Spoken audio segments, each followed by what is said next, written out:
வணக்கம். இந்த வீடியோல நம்ம கூட இருந்து, வாழ்ந்து, மறைஞ்சவங்களுக்காக ஒரு 10 நிமிஷம் நம்மளோட மனசுல இருக்கிறத பேசலாம். இது பெரிய ஒரு கான்டென்ட் மாரி எடுத்துட்டு போறதுக்குலாம் எனக்கு சத்தியமா மைண்ட் இல்ல. அவங்களுக்கான நம்மளால முடிஞ்ச ஒரு சின்ன ஒரு பிரேயர், ஒரு அஞ்சலி செலுத்துற வகையில தான் இந்த வீடியோ இருக்கணும் அப்படின்றதுனால, ரொம்ப ஒரு நியூட்ரலா நம்ம பேசிடலாம். ரொம்ப ஹைலைட்டான விஷயங்கள்லாம் இல்ல. அவங்க இப்ப இல்லனாலும், நமக்கு அவங்க குடுத்துட்டு போன லெசன்ஸ்ன்னு ஒண்ணு இருக்குல்ல. அத நம்ம என்ன பண்ணக்கூடாது, என்னைக்குமே காதுல எடுத்துக்காம நம்ம லைஃப ஏனோ தானோன்னு வாழக்கூடாது. அவங்க குடுத்துட்டு போன லெசன்ஸ், அ அவங்க மூலமா நமக்கு கிடைச்ச அறிவுரைகள், அவங்க மூலமா நமக்கு கிடைச்ச நல்ல விஷயங்கள், இதெல்லாம் நம்பளால நம்ம லைஃப்ல அப்ளை பண்ணி ஜெயிக்க முடியுமா? அப்படின்றத பார்த்து, நம்மளுடைய லைஃப நம்ம கொண்டு போணும்னு நான் நெனைக்கிறேன். இது எல்லாருக்கும் நான் ஒரு ஹம்பிள் ரெக்வெஸ்ட்டா வைக்கிறேன். இன்னைக்கு சவுகார் ஜானகி அம்மா நம்ம கூட இல்ல. பழம்பெரும் நடிகை பழம்பெரும் நடிகை 94 வயசுல அவங்க நம்ம கூட இல்லாம போயிருக்காங்க அப்படின்னும்போது, ரொம்ப சந்தோஷம் ஒரு பக்கம் இருக்கு. ஆனா, உடல்நிலை சரியில்ல. வயது முதிர்வு காரணமா மெடிக்கல் மெடிக்கலி ட்ரீட்மெண்ட் எடுத்து மெடிசின் அந்த கை சிகிச்சை பலனளிக்காம நம்மள விட்டு அவங்க பிரிஞ்சுட்டாங்க. நம்மள விட்டு பாஸ்ட் அவே. இன்றைய தினம் சவுகார் ஜானகி அம்மாவுடைய இறுதி நாள் அப்படின்றத கேட்கறதுக்கு கொஞ்சம் மனசு ரொம்ப வருத்தமா இருக்கு. என்னதான் 94 வயதாக இருந்தாலும், அவர்கள் நடித்த படங்கள் ஏராளம். 400 படங்களுக்கு மேல தமிழ் சினிமாவிற்காக குடுத்திருக்காங்க. 400 படங்கள் கொடுத்தும் கூட அவங்கள பற்றிய நெறைய விஷயங்கள் டைரக்ட் ஓப்பன் ஸ்பாட்ல இன்டர்வியூல பேசியிருக்காங்க. அ நான் படிக்கல அப்படின்னு சொல்லிட்டு. நான் படிக்கல அப்படின்னு சொன்னாலும், அவங்க எடுத்த பேர், புகழ், அவங்க நடித்த படங்கள், அதன் மூலமா நமக்கு கிடைத்த அந்த அறிவுகள், அதன் மூலம் அந்த படத்த பார்க்கறது மூலமா, அதிலிருந்து நமக்கு என்ன நம்ம லைஃப்ல நம்ம வாழ்றதுக்கு உண்டான சப்ஜெக்ட் இதெல்லாம் பயங்கரம். ஸோ, அவங்களுக்கு உண்மையா அவங்க வெளிப்படையா சொல்ற விஷயம் என்னன்னா, ஒரு படம் எவ்ளோ அவங்களுக்கு சார்ஜ் பண்ணணும், எவ்ளோ பட்ஜெட் கேட்கணுன்றது கூட அவங்க கேட்க மாட்டாங்களாம். அப்படி ஒரு ம் ஒரு "நீங்களே என்ன சார் நீங்களே நீங்களே பாருங்க, என்ன எனக்கு பண்ண முடியும்?" அப்படி சொல்லிட்டு தான் அவங்க அவங்களுடைய இறுதி படம் வரைக்குமே அவங்க அதுபோல தான் அவங்க பேசியிருக்காங்க. என்னுடைய கோட் இதுதான், என்னுடைய ரேஞ்ச் இதுதான்றதெல்லாம் ஃபிக்ஸ் பண்ணி இப்ப நடிக்கிற ஆக்ட்ரஸ் மாதிரியெல்லாம் அவங்க அவங்களுடைய சினிமா வாழ்க்கைய கொண்டு போகல, அந்த காலகட்டங்கள்ல. ஏன்னா, அவங்களுடைய டாடி பேசிக்கலி ஒரு இங்கிலாந்துல இருந்து சம் பிசினஸ் ரிட்டன் அந்த மாதிரியெல்லாம் இருந்த காலகட்டம் சூழ்நிலையின் அடிப்படையில, இவங்க கொஞ்ச காலகட்டம் பீகார்ல இருக்க வேண்டியது, கொஞ்ச காலகட்டம் நார்த் இந்தியன் சைட்ல, கொஞ்ச காலகட்டம் சவுத் இந்தியால, அந்த மாதிரி மாறி, மாறி, மாறி, மாறி, மாறி இருப்பாங்களாம். அங்கேயும் போயிட்டு ஸ்கூல் போடுவாங்க போல இருக்குது. பட் இருந்தாலும், அதில கொஞ்சோண்டு தெளிவாகறதுக்குள்ள ட்ரான்ஸ்ஃபர் ஆயிடும். வேற இடத்துக்கு போகக்கூடிய சூழ்நிலை வந்துரும். இப்படியே இருந்து இருந்து அவங்களுக்கு அந்த படிப்பு இல்ல அப்படின்ற மாதிரி ஆயிடுச்சு. ஆனாலும் மை ஹோம் கிளாஸ்ன்னு சொல்லிட்டு அப்பா கத்துக் குடுத்த வழிமுறையில ஷி ஸ்பீக் வெரி வெல். ரொம்ப அழகா பேசுறாங்க. ஃப்ளூவன்ட்டா பேசுறாங்க இங்கிலீஷு. அது ஒரு ஒரு சுய முயற்சின்னு தான் சொல்லுவேன். ஸோ, அப்போ ஒரு இண்டிவிஜுவல் பெர்சன் அவங்க மனசால நெனச்சாங்கன்னா, கண்டிப்பா எதையும் சாதிக்க முடியும். சுய முயற்சி இருந்ததுன்னா அப்படின்றதுக்கு ஒரு மிகப்பெரிய எக்ஸாம்பிளா நமக்கு இருந்திருக்காங்க. அவங்களோட பெர்சனல் லைஃப்ல. இப்போ சமீப காலத்துக்கு முன்னாடி நம்மளுடைய சார் பாக்யராஜ் சார நம்ம இழந்தோம். சினிமா உலகம் ஸ்தம்பிச்சு போயிடுச்சு. ஆ பாக்யராஜ் சாருக்கு அப்புறமா பார்த்தா நம்மளோட அப்பா ஜானகி அம்மாவ நம்ம இழந்தோம். அதுவும் எல்லா மனிதர்களுமே ரொம்ப உருக்கமா உடைஞ்சு போன ஒரு தருணம். ஏன்னா, அ அவர மாரி கதை மூலமா அ அழகான கருத்த வெளிய கொண்டு வரதுக்கான ஒரு ஒரு ப்ரொடி ஒரு ப்ர ஒரு டைரக்டர் நமக்கு சினிமா உலகத்துல அதே பாணியில கிடைப்பாங்களான்னு கேட்டா, கட்டாயம் இல்ல. எத்தனை எத்தனை அ அசிஸ்டன்ட் டைரக்டர்ஸ், எத்தனை எத்தனை ஹீரோயின்ஸ், எத்தனை எத்தனை ஹீரோ எல்லாரையும் உருவாக்குனாங்க. பாரதி ராஜா இப்படின்னு நம்ம இழந்தது சினிமா மூலமா நமக்கு கிடைத்த சாமிகளை நாம் இழந்து விட்டோம்னு சொல்லலாம். நான் இந்த இடத்துல யாருடைய பர்சனல் லைஃப்குள்ளேயுமே நான் இன்வால்வ் ஆக விரும்பல. நம்மளுடைய Vijayakanth sir, captain Vijayakanth sir, அவரு அவருடைய மறைவு அப்பலாம் அந்த விஜயகாந்த் கல்யாண மண்டபம்ன்ற அந்த எம்எம்டிஏ அந்த இடத்துல 20,00,000 30,00,000 பேர கண் முன்னாடி நான் பார்த்தேன். ஒரு மனுஷனை தேடி இத்தனை கண்ணீர் விடுறதுக்கு இத்தனை உள்ளம் இருக்குன்னு அதெல்லாம் நினைத்து கூட பார்க்க முடியலை. இப்ப முதலமைச்சரா இருந்து அம்மா ஜெயலலிதா அம்மா அவர்கள் நம்மள விட்டு போயிருக்காங்க. அவங்களுக்கு அத்தனை அத்தனை லட்சம் கோடி மக்கள் கண்ணீர் இருந்த இடத்துல விழுந்து விடுறாங்க. அவங்களுடைய இறுதி சடங்கு நடக்கக்கூடிய இடங்களுக்கு போய் விடுறாங்க அப்படின்றதெல்லாம் வேற. ஆனா முதலமைச்சர் பதவியில் உட்காருவதற்கு முன்னாடியே எதிர்க்கட்சி தலைவராக இருந்து ஒரு சினிமா துறையில் நல்ல ஒரு பேர் எடுத்து புகழ் எடுத்து ஒரு திருமண மண்டபம் வந்து வைத்து அந்த திருமண மண்டபத்துல எவ்வளோ சலுகைகளோட திருமணம் நடத்தி அங்க போனா தினம்தோறும் எல்லாருக்குமே சாப்பாடு வந்து வயிறு வந்து பசி ஆறிட்டு போகணும்னு சொல்லிட்டு அந்த இலவசமா சாப்பாடு எல்லாம் செஞ்சு போடுறது அதெல்லாம் வந்து ஒரு சச் அ ஒண்டர்ஃபுல் பர்சன் அவரு. அவருடைய இழப்பு வந்து நம்மளால கொஞ்சம் கூட அக்செப்ட் பண்ணிக்க முடியாத மாதிரியான ஒரு இழப்பு. அந்த இறுதி காலம் அப்படின்றத நம்ம நினைத்து கூட பார்க்க முடியாத ஒரு இழப்பு. இவ்வளவு ஒரு மனிதர் நல்ல மனிதருக்கு நயவஞ்சகத்தின் அடிப்படையில இப்படி ஒரு முடிவு வரவே கூடாது அப்படின்ற மாதிரியான ஒரு முடிவு. அதனால மக்கள் அனைவரும் ஸ்தம்பிச்சு போயிட்டாங்க. ரசிகர்கள், அவரை நேசிச்ச அம்மாக்கள், தங்கைகள் எல்லாருமே எல்லாருமே கதி கலங்கிட்டாங்க. எப்படி சொல்றதுன்னா, நில குலைஞ்சிட்டாங்கன்னு சொல்லலாம். அதுல நானும் ஒருத்தி. அண்ட் சேம் அதே தான் நம்மளுடைய அயன் லேடின்னு சொல்லக்கூடிய நம்மளுடைய முதல்வரா இருந்த நம்மளுடைய ஜெயா அம்மா அவங்களும் வந்து எவ்வளோ ஒரு நல்ல மனுஷங்க, எவ்வளோ ஒரு ஒரு கம்பீரம், எவ்வளோ ஒரு தோரணை, எவ்வளோ ஒரு ஆளுமை திறன் அப்படின்னு அவங்கள பார்த்து அப்படியே நம்ம கிட்ட இருக்க மைனஸ் எல்லாம் சரி செஞ்சுக்கிட்டு நம்ம பிரிஸ்டிக்கா நம்ம வெற்றி நடை போடுறதுக்கு நம்மள தயார் பண்ணிக்கணுன்ற மாதிரியான ஒரு ஒரு சிங்க கர்ஜனை உள்ள ஒரு ஒரு லேடி அயன் லேடின்னு அதனால தான் அவங்கள சொல்றாங்க. அடுத்த அயன் லேடி அந்த லேடி இந்த லேடின்னு எந்த பேரை அதெல்லாம் நான் அக்செப்ட் பண்ணிக்க மாட்டேன். எனக்கு சிரிப்பு தான் வரும். போய் அப்படிக்கா விளையாடு அப்படின்னு தான் சொல்ல தோணும் எனக்கு. சினிமாவில் அதுக்கப்புறம் வரவங்களா இருக்கட்டும், இது யாருமே வந்து ஜெயா அம்மாவுக்கு நிகர் கிடையவே கிடையாது. ஜெயா அம்மாவுக்கு நிகர் ஜெயா அம்மா மட்டும்தான். இதை இன்னைக்கு மறைந்த நம்மளுடைய சவுகார் ஜானகி அம்மா சொல்லியிருக்காங்க. 94 வயது எடுத்த அத்தனை பரம்பரைகளை அத்தனை ஜென்ரேஷனை பார்த்த அவ்வளோ வயது முதிர்வு இருந்தும் தன்னுடைய சுய சம்பாத்தியத்தில் தான் நான் சாப்பிட வேண்டும் என்று ஒரு மனசால கடைசி வரைக்கும் எனக்கு என் பிள்ளைகள் வருமானத்தில் நான் உட்கார்ந்து சாப்பிடக்கூடாது என்ற ஒரு கண்ணியத்தோட அவங்களுக்கு ஒரு வருமானம் வரக்கூடிய விஷயத்த ஒரு ஃபவுண்டேஷனை உருவாக்கி அதன் மூலமா தான் அவங்க கடைசி காலம் வரைக்கும் சாப்பிட்டுட்டு அந்த ஒரு குடுப்பனை மட்டும் எனக்கு தர வேண்டும் கடவுளேன்னு சொல்லிட்டு கடவுள்கிட்ட ஒரு வேண்டுதலையும் வைத்து அந்த வேண்டுதல் அந்த பிரார்த்தனைக்கு இணங்க தன்னுடைய பிரின்சிபல் தன்னுடைய இண்டிவிஜுவாலிட்டியை வந்து என்னைக்குமே விட்டு கொடுக்காம அவங்களுடைய கடைசி தருணம் வரைக்கும் அவங்க வாழ்ந்துட்டு போயிருக்காங்கன்னா சச் அ ஒண்டர்ஃபுல் கேரக்டர் இல்லை அப்படின்னு சொல்லிட்டு நம்ம ஒரு நிமிஷம் அப்படியே அவங்கள பார்த்து நம்ம மனசெல்லாம் பூரிப்பாகுது. அம்மா சவுகார் ஜானகி அம்மா வந்து படிப்பு வாசம் இல்லை என்றாலும் கூட அவ்வளோ அழகா ஃப்ளூவன்ட் இங்கிலீஷ் பேசுறாங்க. தன்னுடைய தந்தையுடைய வழிநடத்துதல், ஹோம் ப்ராக்டிஸ், முயற்சி, சுயமுயற்சி இப்படின்னு சொல்றாங்க அதோடைய ஆன்சரா. அட் த சேம் டைம் அவங்க நம்மளுடைய ஜெயா அம்மாவை பத்தி சொல்லக்கூடிய விஷயங்கள் இப்போ நான் இதில் வந்து நிறைய தலைவர்கள் பத்தி பேசினேன். நம்ம இழந்தவர்களை பத்தி அனைவருக்காகவும் வந்து மனசார நம்ம வந்து ஒரு மௌன அஞ்சலியா நம்ம வந்து இந்த வீடியோவை சமர்ப்பிக்கலாம். ஒரு 30 வினாடி.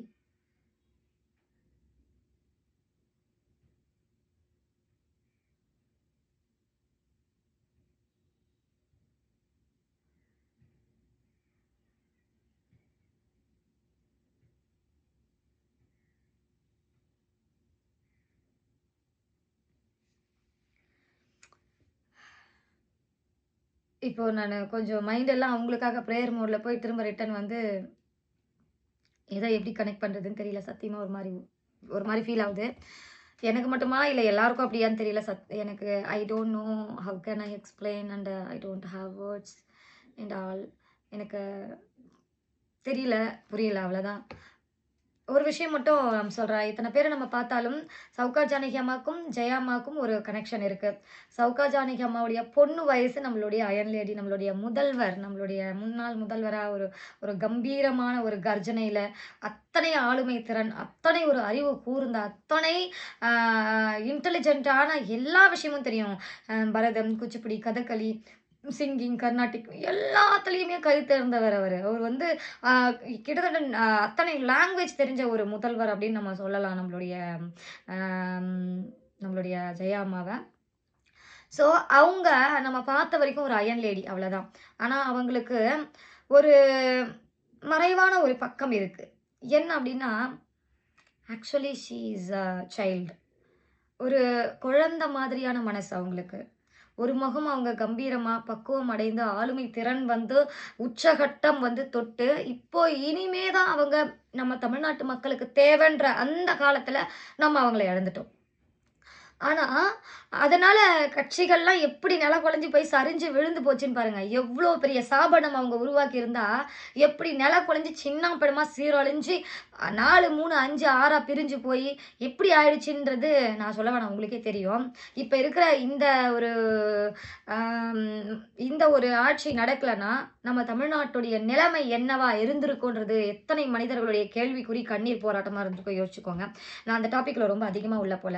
ஆனா ஜெயா அம்மாவுடைய குழந்தையை விட ஒரு சாரி ஜெயா அம்மா சவுகார் ஜானகி அம்மாவுடைய குழந்தையோட 1 வயசு தான் ஜெயா அம்மாக்கு கூட குறையா இருக்கும். ஆ அவங்களுக்கும் உங்களுக்கும் என்னம்மா ஒரு சின்ன மனஸ்தாபம் இருக்கே அப்படின்னு சொல்லிட்டு ஒரு பேட்டியில கேட்கும்போது சவுகார் ஜானகி அம்மா சொல்றாங்க. இருந்ததெல்லாம் உண்மைதான் வாஸ்தவம் தான். ஆனா அதை கூட அவர் மிக ஒரு பொறுப்பு உணர்ந்து, கடமை உணர்ந்து, கண்ணியம் உணர்ந்து, ஆளுமை திறன் வளர்ந்து, அதன் பின்னர் எனக்கு அழகான ஒரு கடிதம் அனுப்பித்து, அந்த பிரச்சனைய அவங்களே சரி செஞ்சுட்டாங்க. எங்கள வீட்டுக்கு அழைச்சு சாப்பிட வச்சு, நாங்க சேர்ந்துட்டோம். ரொம்ப மனமகிழ்ச்சியா தான் இருந்தோம்னு சொல்லி அவங்க அவங்களுடைய மனச துறந்திருக்காங்க சவுகார் ஜானகி அம்மா. அட் த சேம் டைம் அவங்க உங்களுக்கு எப்படிப்பட்ட ஃப்ரெண்ட் அப்படின்னு கேட்கும்போது, "அவ எனக்கு ஃப்ரெண்ட் இல்லம்மா. நான் வேலை செஞ்ச இடத்துல கலீக் கிடையாதும்மா. அவ என்னோட குழந்தை" அப்படின்னு சொல்றாங்க. யோசிச்சு பாருங்க. 94 வயது நிறைந்த ஒரு ஒரு பழம்பெரும் நடிகை.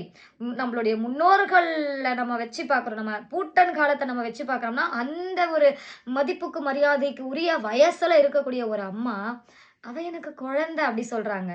மனஸ்தாபம் வந்தாலும் அத அவளே வந்து ஒரு கடிதம் மூலமா சரி பண்ணி என்ன அழைச்சு, நாங்க சேர்ந்துட்டோன்றத ரொம்ப ரம்மியமா ஒரு அடி மனசுலேருந்து சந்தோஷமா சொல்றாங்க நம்மளுடைய சவுகார் ஜானகி அம்மா. இதெல்லாம் பேட்டியில ஆல்ரெடி நெறைய பேர் பார்த்திருப்பீங்க. பார்க்கலன்னா நான் சொன்ன இந்த தகவல் வச்சு எப்படியெல்லாம் அந்த சினாரியோஸ் நடந்திருக்கும் அப்படின்றத நீங்களே கிரியேட் பண்ணிக்கோங்க. உங்களுக்கு ஒரு விஷுவல் கிடைச்சிருக்கும். அம் இப்போ ச நம்ம ஜெயா அம்மா வந்து எப்படி அப்படின்னு பார்க்கும்போது, எவ்ளோ பெரிய கம்பீரமான மனசா இருந்தாலும், ஆனா அவங்களுடைய பர்சனல் லைஃப்ல அவங்க ஷி இஸ் எக்ஸ்பெக்டிங் நான் ஒரு கல்யாணம் பண்ணணும். நான் ஒரு குடும்பமா வாழணும். எனக்கு ஒரு குழந்தை வேண்டும். அப்படின்ற வாழ்க்கைய எதிர்பார்த்து ஏங்கி, ஏங்கி, ஏங்கி வாழ்ந்த ஒரு பெண். யாரு? நம்மளுடைய ஜெயா அம்மா. ஸோ அப்போ அ அது வந்து ஒரு கட்டத்தில் கைகூடாமல் போன தருணத்தில, அந்த கற்பனை உலகம் அனைத்துமே வந்து நினைவு உலகமா, அதாவது நிஜ உலகமா மாறாமல் அப்படியே கற்பனை உலகமாகவே புதைந்து விட்டதின் அடிப்படையில, மதிப்பிற்குரிய ஜெயலலிதா அம்மா அவர்களும் கூட தன்னுடைய வாழ்க்கையை முடித்துக் கொள்ள முடிவு செய்து 2 முறை தற்கொலை முயற்சிய பண்ணியிருக்காங்க. அப்படின்றது நெறைய புத்தகங்கள், நெறைய கதைகள், நெறைய வெப் சீரிஸு இப்போ ரீசென்ட் காலகட்டங்கள்ல நம்மளுடைய ரம்யா கிருஷ்ணன் மேம் நடிச்ச வெப் சீரிஸ்லலாம் கூட வந்து அசல்லா அப்படியே அந்த அரசியல் தோரணையிலிருந்து எல்லாமே ஜெயா அம்மாவுடைய வாழ்க்கையிலிருந்து எல்லாமே லிட்ரலி மேட்ச் ஆகுற மாதிரியான வெப் சீரிஸ் எல்லாம் நம்மளுடைய ரம்யா கிருஷ்ணன் மேம் நடித்த வெப் சீரிஸ் எல்லாம் ரிலீஸ் ஆயிருக்கு. அதெல்லாம் நீங்க பார்த்துருப்பீங்க கண்டிப்பா. ஸோ அப்படின்னு பார்க்கும்போது அவங்களோட பர்சனல் வாழ்க்கையில அவங்க நினைத்த ஆசைகள் நிறைவேறாமலே போய்விட்டது. அவங்க எதிர்பார்த்த அவங்களுடைய வாழ்க்கை முழுமை அடையாமலே போய்விட்டது. எத்தனை பேருக்கு அம்மாவாக இருந்த அவருக்கு, நிஜத்தில் ஒரு அம்மாவாக ஆகும் வாய்ப்பும், அந்த குழந்தையை ஊரார் முன்னாலும், உலகத்தின் முன்னாலும் வந்து கட்டி அணைத்துக் கொள்ளக்கூடிய அந்த ஒரு பாக்கியம் கிடைக்காத, ஒரு நிறைவேறாத ஒரு ஒரு ஆத்மாவா அவங்க நம்மள விட்டு பிரிஞ்சு போயிட்டாங்க. அ அப்ப யோசிச்சுக்கோங்க, எவ்ளோ பெரிய அயன் லேடின்னு சொல்றோம்.